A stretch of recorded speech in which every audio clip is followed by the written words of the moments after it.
Okay, so a little bit about me and why on earth am I standing here talking to you tonight. Well, I guess I'm what some people call a serial entrepreneur. I'm not sure what it actually means. It probably means I'm completely and utterly unemployable.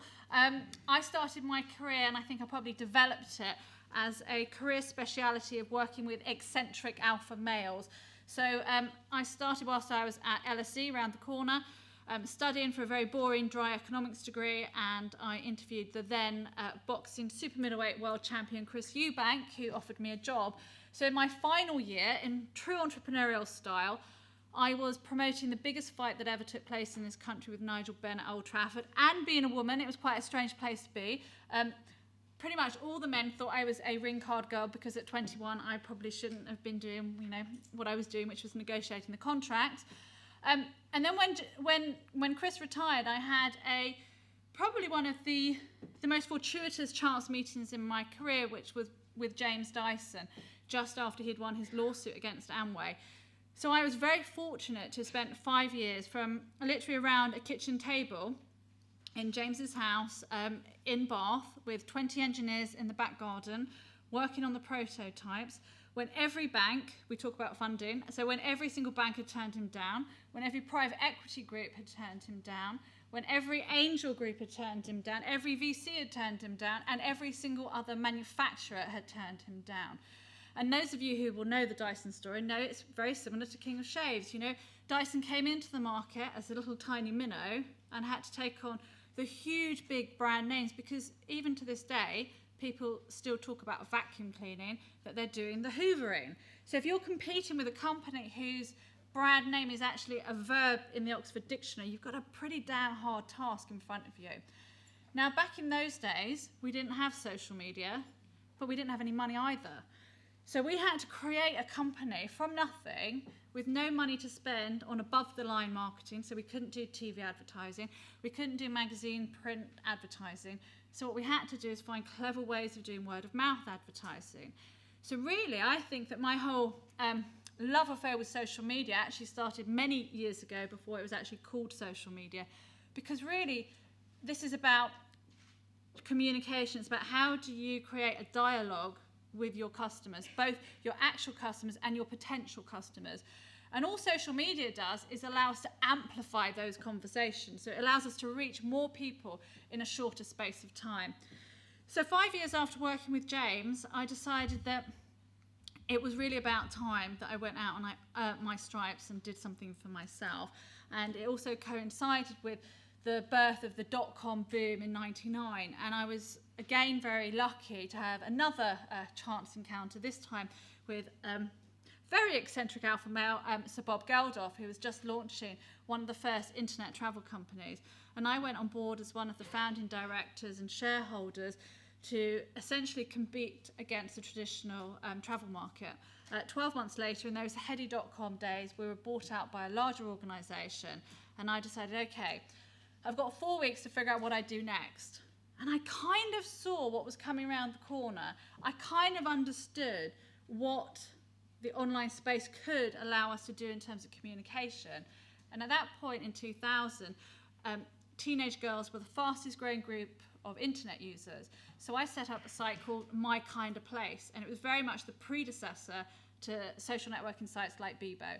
It was a site for teenage girls where they could network, where they could communicate, where they could share things, and we were backed. I always believe in standing on the shoulders of giants wherever possible. So we were backed by FreeServe, the largest ISP, and BSkyB. Fast forward 2006, the business was sold in its entirety to BSkyB. So I've been through the whole gambit, the successes, the failures, the bits in between, the big companies, the small companies. And I think once you're an entrepreneur, it's very, very hard to do anything different. And I spent some time in what you could call semi-retirement. I called it getting incredibly bored and thought about what could I do next. And during that period, I worked with lots of organisations like the British Library, lots of government organisations working, mentoring lots of businesses like the ones that you guys represent here tonight. And that's where Smarta came from. And for those of you who haven't been there, you really must visit it. It's smarta.com. It's the preeminent free, and I stress that, free resource for anybody who's in business, thinking about running a business, or currently working for somebody else, but knows that in the long run, you want to do your own thing. And we're built by entrepreneurs for entrepreneurs. So we have 750 video interviews, including my lovely guests on the panel here tonight, talking about every aspect of their businesses, how they started, what went wrong, what worked, what they would have done differently. We've got free legal advice, we've got free accounting software, pretty much everything you could possibly need. And any of the questions that you don't feel have been answered this evening, you can ask them in the Q&A, which is very much like Yahoo Answers. And we have hundreds of guides, and particularly on social media and how you use it for your business. So I do really emphasise that you should visit it, because it's a totally free resource and you'd be crazy not to do anything that you can get free information for. But off the back of Smarta, I recognise that we, again, are a small company. And so we use social media as, I would say, our number one marketing tool. Currently, 10% of our traffic actually comes from Twitter. So how many of you tonight heard about this event first off through Twitter? Okay. How many of you throughout the course have been reading about it on Twitter? And how many of you booked on Twitter? A few of you? Okay.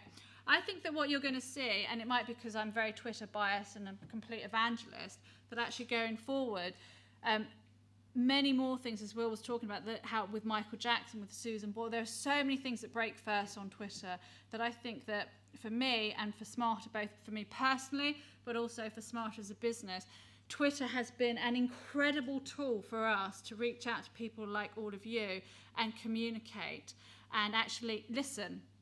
And that's a really key point. It's not just about what we have to say to you, it's about what you have to say to us. Communication is no longer a monologue where I can stand here and I can say to you, this is my brand, because actually you could all disagree with me and you could all be on Twitter now saying, what a load of nonsense. And that could be true. It's about a dialogue, it's about me listening to you as much as it is about what I have to say to you, and I think that's really important. So before I pass over to Sarah, I think the key advice that I would have to those of you who are yet to use Twitter, or in fact any social media, and how you do it and how do you do it effectively, because that was one of the questions. I think it's really pretty simple. And it's you have to engage first and promote second. And you have to leave a big gap between the two. You engage first, promote second, and leave a gap between the two. Because the most important thing about social media is authenticity. It's not about wittering, which is exactly Will's point. It's about sharing really interesting information.